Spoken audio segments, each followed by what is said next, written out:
Voilà, benn détail fii communiqué de presse bi l'ONAS le 15 novembre 2019 donc ça date de 2 mois. Novembre, décembre, janvier. Ça date de 2 mois ci magazine sportif Stade. Communiqué de presse bi ñu génne c'était à la suite de benn article bu génn ci Libération bu ñu def un parfum de scandale à la LONASE. J'ai eu à croiser monsieur Mbacké Guissé, directeur de publication de Libération. Maintenant fii nii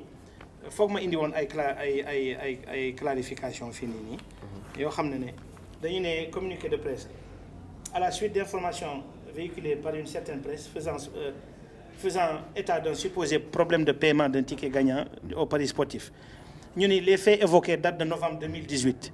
Il faut se demander pourquoi un parieur qui prétend avoir gagné une somme de 27 millions reste impayé, puisse attendre une année sans entendre une action judiciaire. Déjà, lii c'est faux. Moi, je suis pas resté. J'ai contacté un avocat, Maître Barreau, et j'ai pas attendu un an pour cela. Deuxièmement, benn contre-vérité kii bi nii communiqué de presse bi c'est truffé de contre-vérité et de mensonges. Est-ce que am nga ay preuves pour démentir que ni lii du dëgg. waaw preuve yi mooy mi ngi nii mooy li mu lay wax rek fii ñu ni lorsque le parieur cité dans la presse s'est présenté à la LONASE benn contre-vérité bu leer na ñu ngi nii man je me suis jamais présenté à la LONASE. C'est la LONASE qui m'a invité, qui m'a convié mooy vendredi boobu ma ñëw toog fekk Malick Mbaye et compagnie. Donc je me suis jamais présenté à la LONASE mais man je me suis présenté à Paris Foot, au siège de Paris Foot à Colobane mooy beneen contre-vérité ngi noonu ñu ni les services de contrôle ont pu constater que son ticket n'est pas gagnant. Les services de contrôle à ce jour beneen contre-vérité ngi nii à ce jour tey à la date d'aujourd'hui musuma toog ak benn service de contrôle bu LONASE ñu certifié ma wax ma lu leer nañ kon bu waa tey dama ñëw fii di toog fii nii bon beneen contre-vérité ñu ni d'ailleurs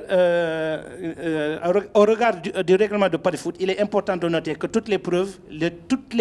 lui avaient été servies et il ne s'est plus manifesté. Ban preuve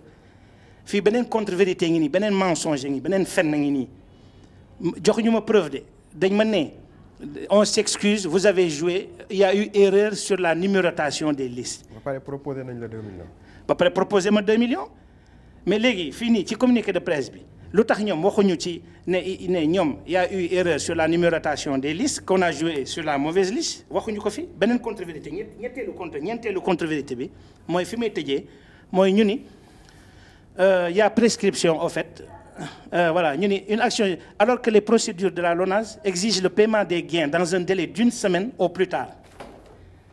C'est-à-dire qu'il y a prescription. Mais man, dans mon cas, la prescription ne tient plus. Nem lu tax parce que man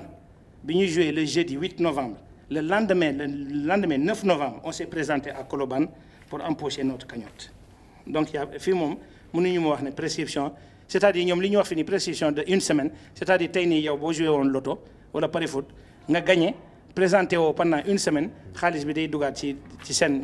mais est-ce que fii nii am nga fi document buy wane ni lii du 2010 li ñuy wax ni nekkul 2018 2019 la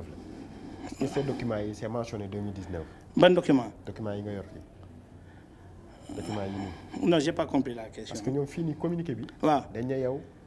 affaire bi nii depuis 2018 la. waaw effectivement match yi 2019 lii novembre 2018 la woon effectivement léegi waaw loolu non match yi moom comme j'ai dit dès le début match yi c'était match Paris Paris Europa League c'était en novembre 2018. Okay. Effectivement mais contre-vérité yi mu la ak kii yi mu la jox fii contre-vérité yi nga xam ne dafa leer nañ moom laa la énumérer fii nii. Mais là je vais revenir là-dessus un peu plus tard. ñoom loolu la ñu évoqué comme alibi quoi. loolu léegi nag naar bi mu gisee ma acculé ko ma ne ko ah bon naar bi daal grosso modo il s'est excusé il a présenté ses excuses pour être plus bref il a présenté ses excuses me disant que monsieur Mboup, on est désolé, on est navré, vraiment, c'est pas plaisant ce que vous êtes arrivé, bien évidemment, vous avez joué, vous avez misé. Mais ma laaj ko benn instant ma ne ko tey nii su ma misé woon man 1 million de francs CFA wala su ma misé woon sama kër wala sama oto heureusement que man 3000 francs laa misé c'est-à-dire techniquement parlant man 500 francs laa misé de ma clarifier ko mu leer man normalement 500 francs laa joué c'est-à-dire benn bon bi def 6 matchs yi 500 francs la mais man maa ko jox ndaw si ma ne ko defal ma ko 6 fois normalement donc ça fait 3000 yaa ngi may dégg mais un détail hyper important ici est-ce que vous savez que man 5 laa ko njëkk a jox ma fay ko 2500 bi ñu demee ba ñuy wàññeeku sama xel ne ma dolli benn un 6e ticket bi may dellu ticket yi mi ngi fii bi may dellu pour jouer pour jox ko beneen téeméer fekk nag benn ci match yi dafa il restait 5 minutes mu débuté ndaw si dugal ko ci machine bi validé wu ko ma ne mais c'est elle qui me l'a dit ah man xam nga moom moo jàkkaarloo ak machine bi mu ni ma il faut nga éliminer benn premier match bi ma ne ko lu tax mu ni ma parce que day waaj a débuter dans 5 minutes vous voyez donc on était à 5 minutes près du coup d'envoi d'un match machine bi validé wu ko donc il a fallu que ma éliminer benn match boobu noonu donc ma remplacé ko ak beneen match. mais justement est-ce que ñoom woo nañ la en négociation à un moment donné est-ce que woowuñu la. waaw viens ñëwal ñu négocier. waaw maa ngi ñëw nag mais vous allez me permettre encore benn détail bu hyper important fii. tey nii assumons que Paris Foot dafa def erreur comme ni ko Iyad waxee mais léegi man lii bi mu xewee man j'ai mené ma propre enquête ba xam ne fiche vous imaginez une entité comme Paris Foot hein, qui est sous le qui qui est une entité hein, comme Paris Foot bi nga xam ne l'ONAS moo ko tënk ñu imprimer ay liste match ñu tasaare ko sur l'ensemble du territoire sénégalais ah à des milliers et des milliers pour ne pas dire des millions de parieurs yow nga am benn erreur boo xam ne da nga ko def soi-disant da nga def erreur ci numérotation au liste yi mais yow supposons que lundi le lundi c'est-à-dire 4 jours avant match Europa League yi yow tasaare nga ko ah déjà ñoom imprimé nañ ko. ñoom déjà les listes je vais vous dire loolu moo tax ma ne permettez-moi mais c'est un détail hyper important listes yi déjà elles sont imprimées minimum 15 jours à l'avance les listes hein, des matchs donc match yi joué nañ ko ñun le jeudi 8 novembre yow nañ wax ne ba ci lundi ah yow amoo on est après tout on est au 21e siècle ku baax on est au 21e bu doon tama sax. bu doon sax ak tama sax nga tëgal ko village yeeg yooyu sax yëgal leen ne ah liste yi nga xam ne parieurs yi ñu ngi ciy waaj a joué dafa am erreur lundi rectifié wu ñu kii bi liste yi mardi rectifié wu ñu erreur bi mercredi rectifié wu ñu erreur bi jeudi ba jouru match yi rectifié wu ñu erreur yi ba ci vendredi le lendemain c'est-à-dire ñun bi ñu joué match yi ba xëy na ñu gis ne ci guddi gi bien évidemment ñu gis ne y a un parieur boo xam ne ni joué na ticket bi 6 fois. ah mais loolu apparemment de man loolu laa ko. même bu fekkee am na erreur ñoom il doit endosser les responsabilités. bon waaw loolu moom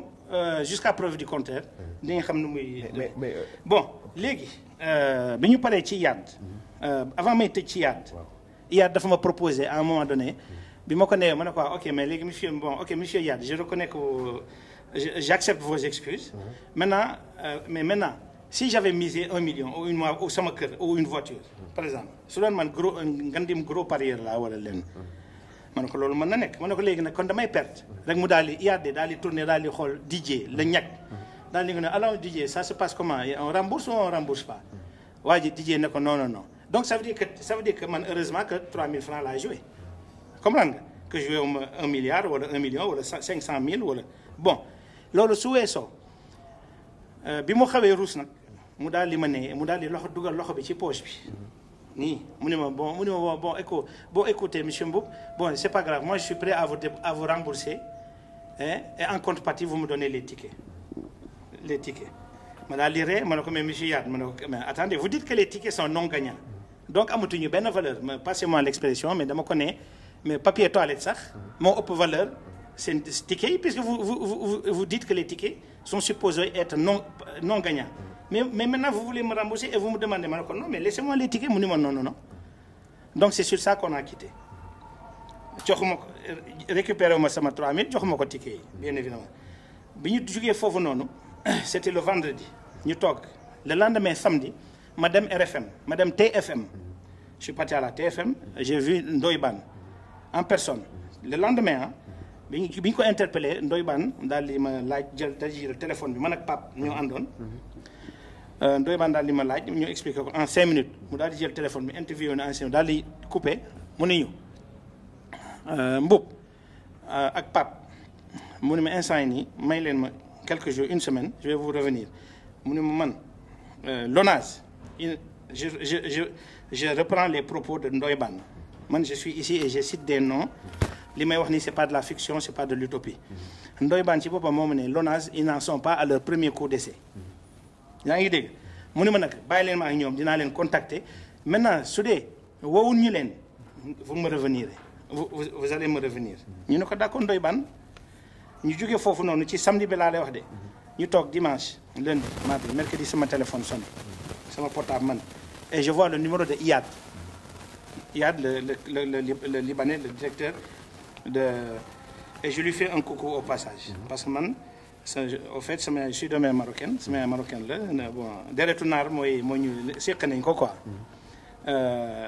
donc voilà il m'appelle il me dit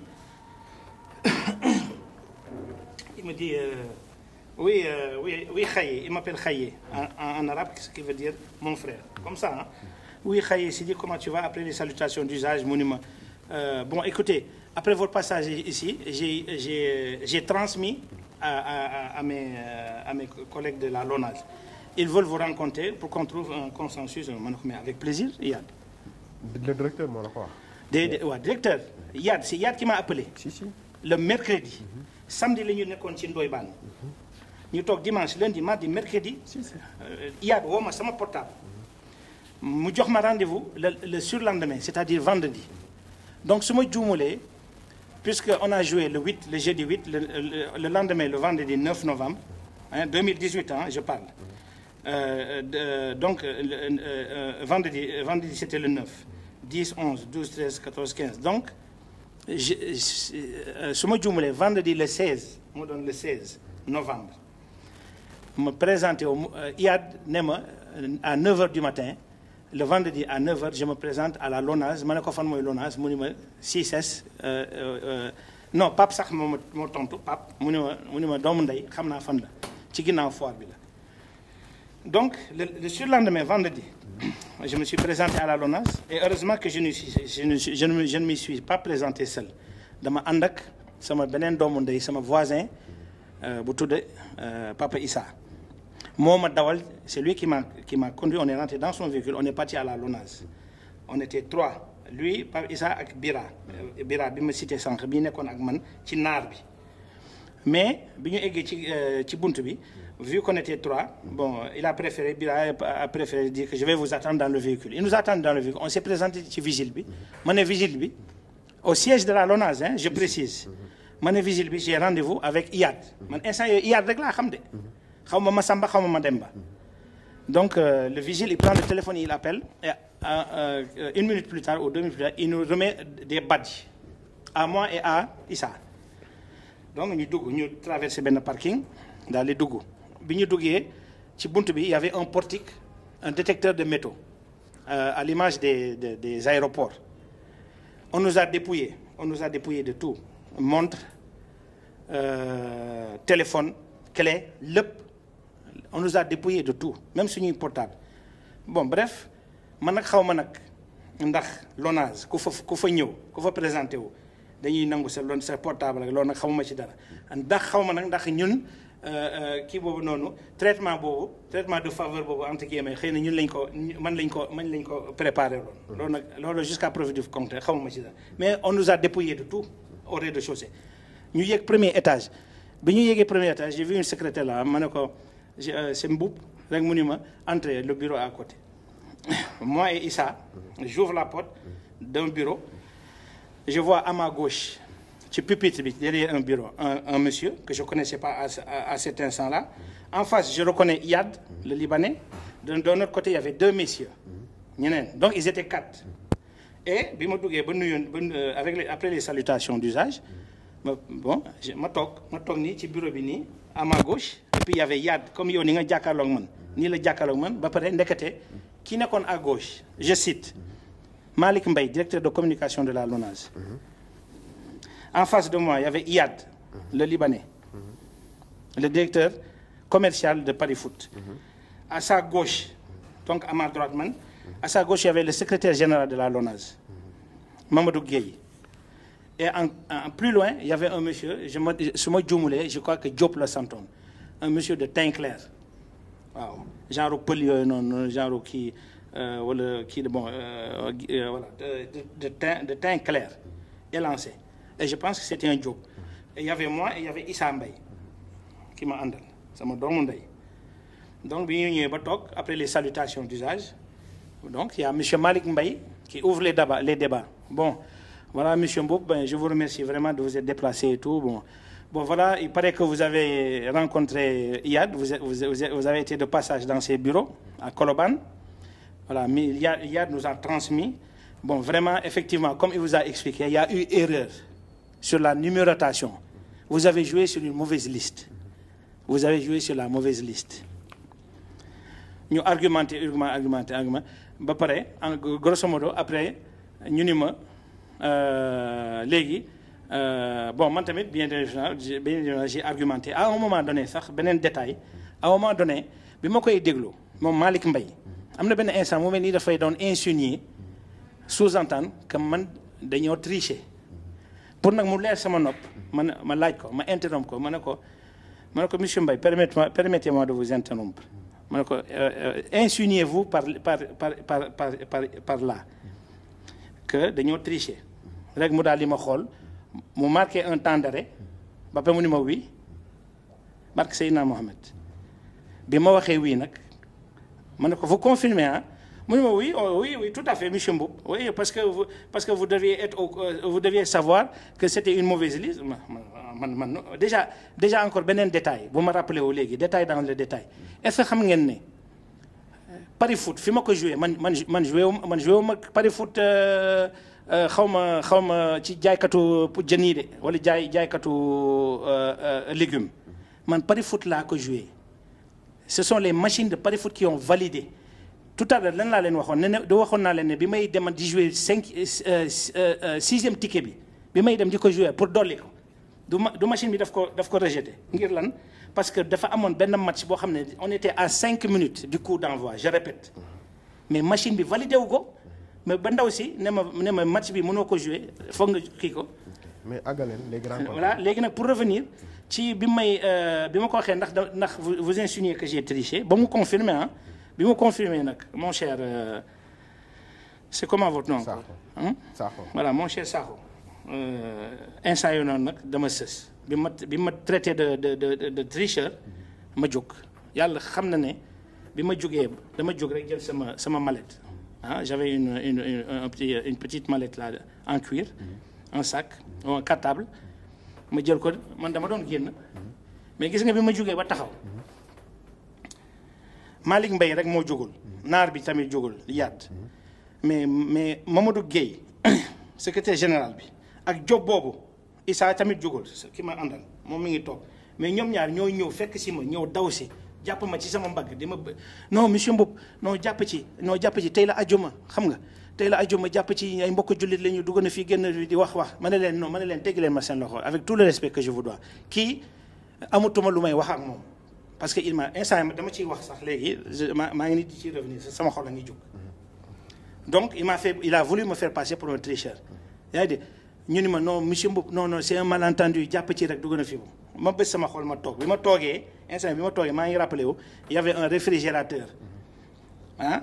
derrière moi ci wetu bureau Mbaye monsieur Guèye moo tijji réfrigérateur bi génnee fa ay bouteilles eau minérale jox ma benn bi ne ma waaw mi ngi nii sax bon am ndox nii rafet bon bref ma toogaat mais bi ma toogee man instant décidé naa amatuma lu may waxante ak Malick Mbaye bon léegi nag après loolu y avait un climat assez tendu après loolu bien évidemment parce que man bëggatuma foon dara bu dul woon génn dem sama yoon ba pare jël samay disposition samay matuwaay comme on dit ci instant yooyu noonu bi ñu rek secrétaire général daal di ne déedéet Malick Mbaye daal di jëlaat parole daal di ne bon monsieur Mboup est-ce que mën ngeen ñu may benn 5 minutes yow ak sa waa ji comme ça ñu concerté wu ma ne ko ma jóg man loolu rek laa yàkkamti woon ma bëggoon dem sama yoon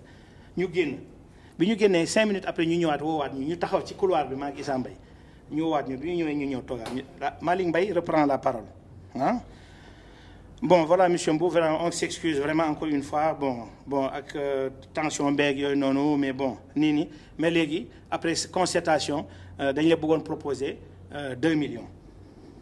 de francs CFA ma ne ko 2 millions dama ironiser sax ma ne ko 2 millions d'euros ou 2 millions de francs CFA ma ne ko 2 millions mun ñu ni ma waaw ma daal di ree tayu ma ko sax barke Seydina Mohamed dama ree pendant presque ay 30 secondes ñoom ñëpp ñu ni teg ba après sax ci la réalisé dama reetaan ba rus dama excusé wu sax parce que ñoom ñëpp ñu ngi ne teg pendant 30 secondes maa ngi xaxatay tayu ma ko ma reetaan ba pare après ma ne leen je m'excuse ma excusé wu ma leen maa ngi jégalu de ñu ni tekk di ma xool rek ñoom ñeente ñëpp may leen mais 2 millions ngeen di ma proposé ma ne leen bon ok léegi je vais y réfléchir ma ne leen léegi 2 millions yi waa ji ne ma mais si vous acceptez les 2 millions en échange vous me donnez les non en fait je rectifie man comme que jaar naa ci am naa ci jaar ak naar bi mu ngi ma doon bëgg a rembourser libanais bi Iyad mu ngi ma doon bëgg a rembourser 3000 francs en échange des tickets non gagnants léegi nag ma bëggoon xam tamit ndax ñii dañ may jox 2 millions ba pare bàyyil ma samay ticket yi nga xam ne gañewul ma def ko sax ci ay cadre taf ko samay miiru salon en guise de souvenir bi ma ko laajee nag ma ne leen ok maintenant les 2 millions là est-ce que je peux garder mais ñu ne ma non vous laissez les tickets vous nous donnez les tickets on vous émet tout de suite le chèque ma daal di xool Issa sama doom day àndal ma ne ko Issa gis nga bon rek Issa ma ne ko loo ciy xalaat rek Issa daal di foofu rek la jëlee parole man maa ko laaj ma ne ko alors Issa tellement que j'ai trouvé ça tellement absurde léegi nag Issa daal di ne bon ok on va y réfléchir noonu nag la ñuy jógee nag daal di génn monsieur Diop boobu ma la doon wax noonu kooku topp na ma ba ci escalier man ak Issa Mbaye topp nañu ba ci escalier waaw mais monsieur Mboup jàpp ci rek ñu pare ci xam nga jàpp ci rek ñu pare ci quoi comme ça ñu pare ñu ñëpp ay mbokk jullit la ma ne ko d'accord monsieur Diop je vais y réfléchir ma dem sama yoon bi ma demee sama yoon bon ma concerté woo ak samay xarit de gauche à droite woote ñu ni ma jëlal 2 millions yi yaa ngi dégg boo jëlee 2 millions yi loolu mën na nekk pièce à conviction man nag loolu daf ma échappé woon yàlla def nag bi ma demee ba xalaat loolu ñu ne ma léegi jëlal 2 millions yi boobu mais bu ñu la joxee chèque bi bu ko encaissé da nga koy utiliser comme pièce à conviction mais 2 millions sur quelle base sur quel motif xanaa LONASE ils sont devenus une association caritative ou bien wala dañuy saraxe ay chèque u 2 millions de gauche à droite à ce que je sache xaw ma ci dara de donc léegi ay 15 jours après ma woo Malick Mbaye ma woo ko ci portable am direct ma ne ko monsieur Mbaye ma ne ko waaye yokkal sa loxo tuuti doo yokk sa loxo tuuti mu ne ma bon écoutez monsieur Mbaye monsieur Mboup loolu dinaa ci xalaat mais actuellement je suis en Argentine à mon retour je vous ferai signe donc boobu mooy sama dernier entretien ak moom ma laaj ko mu ne ma maa ngi Argentine moom Malick Mbaye mu ne ma monsieur Mboup je me trouve actuellement en Argentine et je vous ferai signe à mon retour et je lui ai demandé ma ne ko mais vous serez de retour quand est-ce que serez-vous de retour monsieur Mbaye mu ne ma écoutez je suis en voyage d'affaires et de toute façon il n'a pas voulu me dire Kandé moi je lui ai posé la question ma ne ko mais monsieur Mbaye quand est-ce que vous serez de retour comme ça nga émettre ma kii bi man instant yii noonu maa ngi yàkkamti pour ñu jox ma sax chèque 2 millions yi mu ne ma à mon retour je vous ferai signe je suis en Argentine voilà maa ngi koy nuyu moom tamit di ko ziar moom Malick Mbaye ak DG Mamadou Gueye ak Diop boobu noonu ñu toogoon voilà.